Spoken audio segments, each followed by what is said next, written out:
The Icons of Real Estate Podcast. Are you ready to learn the proven money-making secrets from top-producing icon agents? Ready to skyrocket your business? This podcast is for you. Tune in every week and find out how to implement proven strategies to 10 times your business.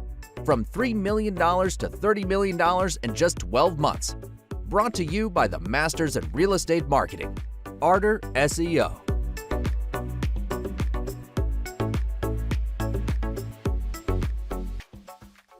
Welcome to the Icons of Real Estate. I'm Tim Calloway. We have a very special guest today from my state of Florida here in Orlando, Harif Hazera with the Hazera team with Sotheby's International Realty. How are you, Harif? I'm doing great. Thank you so much for having me. Yeah, thank you for being on. Excited to have a fellow Floridian on. It's always exciting because we have plenty to talk about, that's for sure. It's an exciting place to be in real estate. But I'm going to start at the beginning. I'm going to start with you. And I ask everybody this question. So here we go. Were you the small child of 5 years old tugging on your parents' pant leg saying, hey, mom, hey, dad, how do I become a realtor? Or were you like the rest of us where we just kind of fell back into it? I've never met the former that you've just described. No, I certainly fell into it. I've been doing it now for about 8 years, just over 8 years. And ironically, my mother was a real estate agent when I was a kid for a small stint. I can remember being dragged with her to do open houses on the weekend, and I thought it was the most boring thing in the world. And I had absolutely zero desire to grow up and become a real estate agent. But over the years, have found that what we do really is important. And I'm here to kind of elevate and evolve our profession, as I think you guys are too. Yeah, for sure. I'm in agreement with you on that. I think so many times in my older life, in my mid 50s here, and real funny, it's funny, Harif, is you said, I don't know that first one you talked about, but really you were in a way. I mean, I always talk about the legacy realtors, the ones that came from, someone who had been in real estate.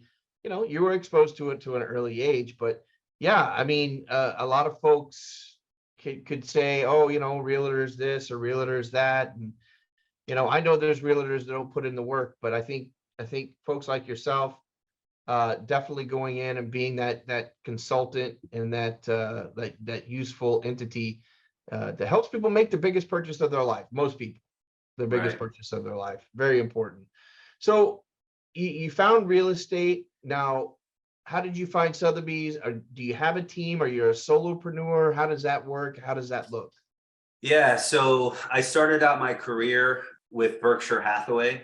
Okay. And within 3 years became the number one agent GCI wise at that office, and just kind of felt like I had outgrown that place and wanted to take on some new challenges and really break into the luxury market. It was during that time where I can remember there was a one kind of guy show where he sold about 17 million, 18 million, and he did so in 24 transactions. And then there was another husband and wife kind of couple where they had sold like 15, 16 million, and it was like 100 transactions.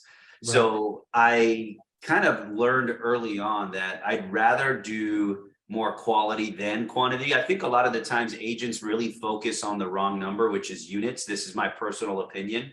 Yeah. Whereas I'm looking at volume because I'd rather sell 10 $1 million homes or one $10 million home than sell 100 of these other small properties to enjoy the quality of my life. So anyways, from there, I wanted to break into the luxury market and interviewed with a few different agents and brokerages. I was doing about 9 million in sales at that time, and interviewed with Christie's, which is, a boutique kind of high-end luxury brokerage, and then also with Sotheby's. Ended up at Christie's, and then Christie's in Central Florida was acquired by Sotheby's. So I've always loved the brand, the heritage, everything that comes with it, and that's how I've ended up here. That's fantastic. That's a good story, and I kind of like the direction you're going there. So let's stay in that direction. And since we kind of talked about how you got into the industry or how you got into the business, and then kind of where you're at now. Well, I did want to ask. I may have asked it. We didn't really touch on it. Are you solo? Oh, sorry. I do have a team. Okay. Is Yep, it I the do have a Hazera team. team? It's a Hazera It is, team. it I was is the right. Hazera, it is the Hazera team. So we're a small team though. I Okay. have 4 agents with me, 2 of which I kind of taken under my wing. They haven't sold anything. In fact, one of those agents who I met at church, I've known her for a long time. She just got under contract on her first deal yesterday, so I'm super proud of her. Yeah, that's But fantastic. yeah, and then the other one of the other gentlemen that is on my team, he's crushing it. I met him at Berkshire Hathaway. He had, sold maybe 1 or 2 properties prior to joining the team, and now does about 9 to 10 million in sales. And so, yeah, it's not That's just nice. me. Yeah, that's fantastic. Now, do you have, and this is going to kind of dovetail into my next question, but do you have aspirations for a bigger team, or are you just comfortable kind of where you're at, or is there a 1 in 3 year plan for that? And if so, how do you get there? Yeah, no, that's a great question. So I do plan on growing the team. However, it's going to be more calculated because I'm growing my business as well. And so to be a part of the team, I've learned I've had to really set a minimum goal for for me to even consider be worth my time. I've always said I can take you from 3 to 6, 6 to 12, 12 to 20, 20 to 40, but getting from 0 to 3 I don't have time. The learning curve Oh, is too big. So yeah, I kind of cap that out. You got to do a minimum of $3 million in sales on your own in order for me to consider you to be a part of the team. And that's not because I'm some arrogant whatever, but because I only have so much time to right. give. And so, yeah, so yes, I do fully intend on growing the team. Last year we closed out sales at 40 million, and this year's goal is 65. So Nice.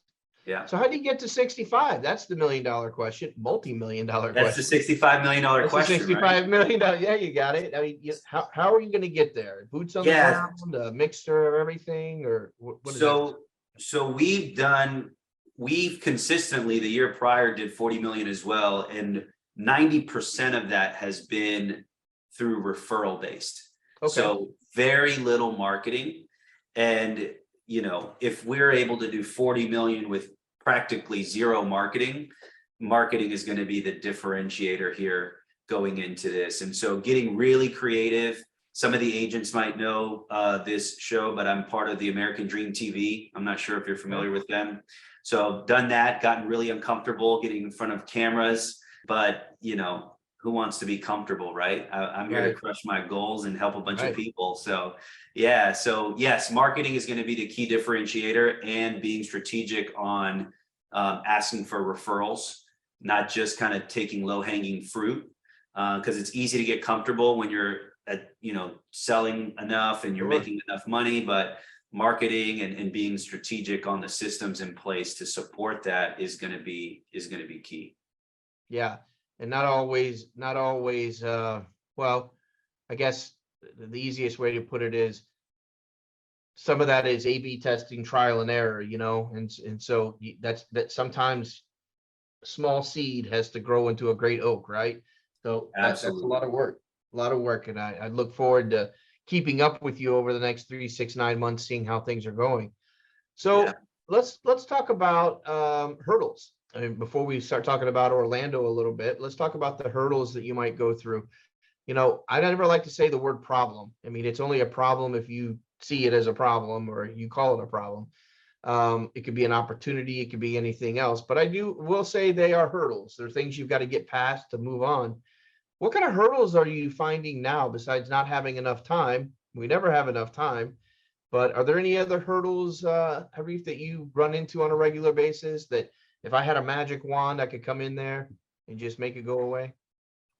Wow, that's a great question. So I'm a big believer in what you just said, though. It's to every problem, there is a solution.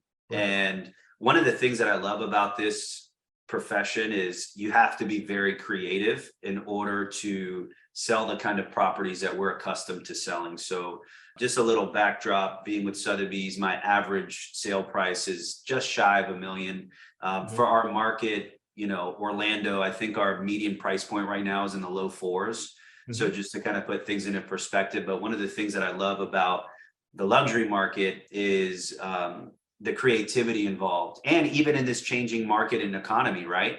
The last couple of years, everything was sold and multiple offers and all of that was great. But now, for the first time, you're really having an opportunity to market your listing. So as far as hurdles go or problems that I could make go away, I guess you could bring low interest rates back again. Maybe that would make our jobs a little easier.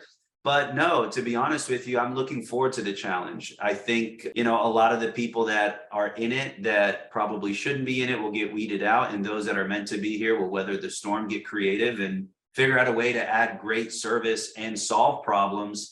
Because really our problems are centered around our clients. And right now, everyone knows there's still very low inventory in our market. There's not a lot of motivation for sellers to exit because of their low interest rates. And then where are they going to go? They're going to get into something else where the prices are still high. Meanwhile, interest rates have like tripled. So it's an interesting time to be doing this, but we're already finding some creative solutions and trying to help people get to where they want to go in the next chapter of their life. Nice. You know, Harif, what I always say, and sometimes I get slapped for saying this. It just depends on who I say it to. When they complain about interest rates shooting, and I know I told you we're going to talk about interest rates, but you brought it up. I brought it up, huh? Right. But I tell them, I say, well, you know, if I had a time machine, I wouldn't take you back to a year ago, you know, when you could get 3.5%, 4%. I'd take you back to 1983, where you were paying 17%. Right. And people were still buying homes. So, you know, the bottom line is what do you say? You date the rate and marry the home, right? I mean, Love it. If you're that worried about it, buy the home and refinance it if they go down to 3% again. You know, exactly. Whatever. But if they go up to 8, 9, 10, which in my lifetime I have paid for a home, you know, back in the 90s. Yeah, everybody knows how old I am. Back in the 90s, I look at today and I go, that's fine. Yeah, exactly. Such a good situation. Everybody chill. But it's the doom scrollers, I call them. You know, they're right out there glooming and dooming it. But that's the way it is. And professionals like yourself just work around it and move forward. Yeah. So let's talk about Orlando. Let's you know, extol the greatness. If I'm looking to move, if I'm one of those 1,000 people a day that move to Florida, a lot of people don't believe me when I say that, but you and I know that's true. Yeah. 1,000 people today move to Florida, and I happen to call you because I heard you on the Icons of Real Estate podcast, and I go, hey, I'm looking to move into West Palm Beach over by Tim, and I'm looking to move over to Orlando by you, and I actually thought of moving to Tampa. Why, or what's the story on Orlando, and why would you say Orlando's the place to be? Man, that's such a good question. And honestly, I get it a lot because you're exactly how you just painted it is exactly how people are processing moving to Florida. Right. And there's a lot of things that I love about Tampa and South Florida and all over the great state of Florida. But I think what draws people to Orlando and what keeps me here, I've been here my whole entire life. There's a few things, but number one, bang for your buck.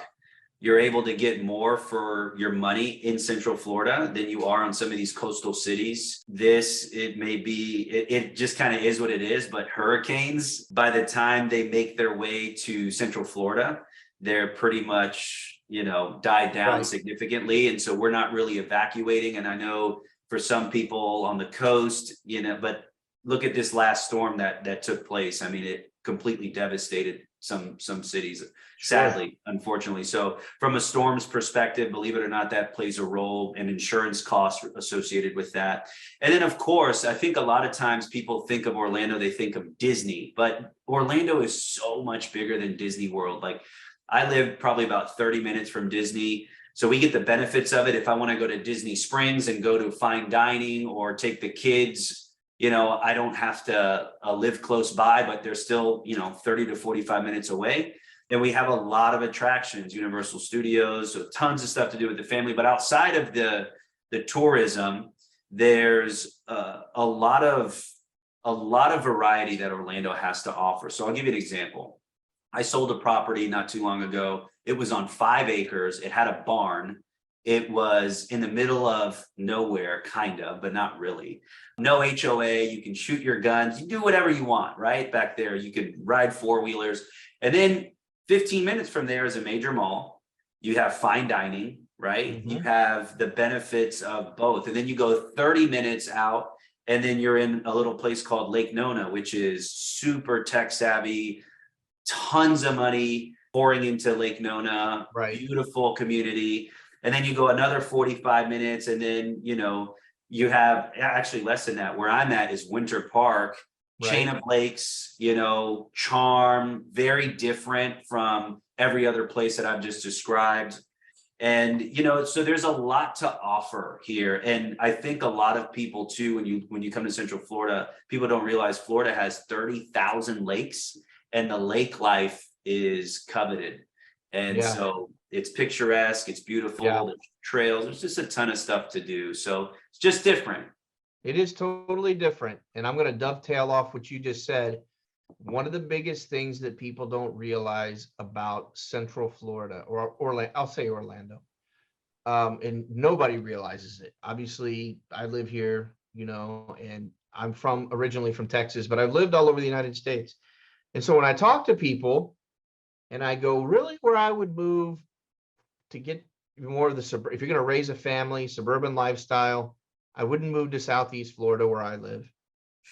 I probably wouldn't move to the Panhandle, no comment, even though it's beautiful there, and it just depends on what you can afford. That's what I'll say there. Right. And the same with North Florida, right? Right. Florida Georgia line type area. It just, I know the people I know your audience, right? I know the people I'm talking to. I would highly recommend Orlando, and for the exact same reasons you said. My mother and stepfather are moving here, or want to move here, and we're in the process of searching, and it's a 5-acre deal. We're looking for the land, and they're selling their house in Dallas that they've had since the 80s. So there's this big lump sum, and they got to move it. Yep. And what my mom said, really, really, and I'm in my 50s and my mom's still giving me wisdom, right? It's crazy.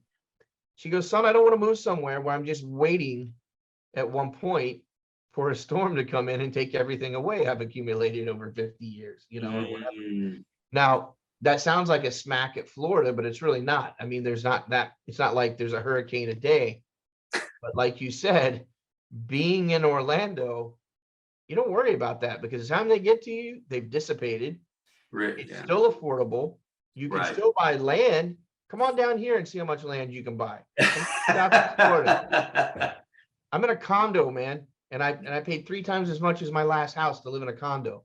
So, I'll you're going to be the first I'm telling this to, Harif. You're the first to know. One of the reasons I'm going to Orlando is we have a house there that my son lives in, and we're going to buy another one, and my wife and I are going to move to Orlando. Love it. And that's coming from someone who lives in Southeast Florida, where everybody and I'm like, what about that, but I'm rambling because I do love the state. I think there's a misnomer about Orlando between Maitland, Lake Nona. I was gonna guess you lived in Lake Nona, by the way. No. That was my original guess. I was thinking he's a Lake Nona guy. We sell a bit in Lake Nona, but believe it or not, so I sell all over. I've lived all over Central Florida, but we've really landed on Winter Park. We really love it here. In fact, nice. Yeah, it really is. There's a charm that isn't present anywhere else in Central Florida. It kind of feels like you're not in Orlando. You're transported into like some other beautiful place with brick roads and picturesque properties, and really price per square foot. It's the most affluent area. So schools are phenomenal, the dining, but also as a real estate agent, I'm central in the middle of everything, right? So, and then there's a golf course to crown the top of Winter Park, where we got married at is on the golf course. So it's just a Nice. really unique spot, and we love it. But yeah. Looking Yeah, forward good to for you, having man. you That's in awesome. Orlando here soon. Well, thank you very much. Yeah, I'm fairly excited. I do love living by the ocean, but you know what I say to that? My wife made a great. It's all these women giving me this great advice. I love it. I love it. My wife goes, look, we've been coming to Orlando our whole lives, and for theme parks and family trips, four sons, all that stuff. And Right. now all my sons live in Florida in different places. I got one at the U, one in the military, one in Orlando, so on and so forth. She goes, now you can live there. You don't have to vacation there. Now you can go back to vacationing in other places. You don't have to go to Orlando, Love it. I was like, that makes sense. You just got to be careful, because once people find out that you moved to Orlando, everyone wants to come and visit you. That's a fact. Not this guy. And what's really cool about that too is, our closest beach, you can be at the beach, within an 45 hour. minutes. Yeah, an hour, depending on where you want to go on the East Coast, of course. And then if you want to Right. bop over to Tampa side and Clearwater and that sort of thing too, you're still not that far. Interesting fun fact, you could look into this, but in Lake Nona, this might be going up in next year, 2024. They're installing what's called a vertiport. And have you heard about this? I've heard of something similar. Don't they have something like that in that goes through Okeechobee?